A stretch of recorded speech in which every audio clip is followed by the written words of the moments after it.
आपण आज या मुक्ताई वल्लभमध्ये आपण वेगळ्या प्रकारचे इन्स्ट्रुमेंट बघणार आहोत. केरळमध्ये असणाऱ्या सगळ्या प्रकारची इन्स्ट्रुमेंट आपण आपल्या हरिवल्लभ आयुर्वेदिक हॉस्पिटलमध्ये उपस्थित केले आहेत.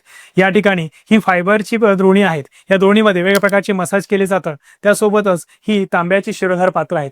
वेगळ्या प्रकारची औषधी काढे किंवा द्रव्य यांचा वापर करून आपण ह्या शिरोधारेचा इथं वापर करणार आहोत.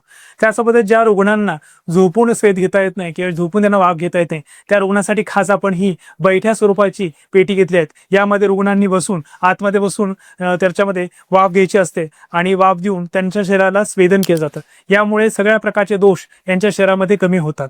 त्यासोबतच इथे सगळ्या प्रकारच्या इन्स्ट्रुमेंट सोबतच आपण पायाचा मसाज करण्यासाठी पादव्यंग, त्यासोबत जाणूधारा, वेगवेगळ्या प्रकारच्या बस्ती, या सगळ्या आपण शिरोधारा, शिरोबस्ती या प्रकारच्या सगळ्या उपकरणांचा उपलब्धती इथं करून दिली आहेत. आणि रुग्णांना सर्वतोपरी केरळमध्ये, बाहेर परदेशामध्ये वेगवेगळ्या प्रकारच्या ज्या चिकित्सा उपलब्ध आहेत या सर्व चिकित्सा आपण या मुक्ताई वल्लभमध्ये उपलब्ध करून दिलेल्या आहेत.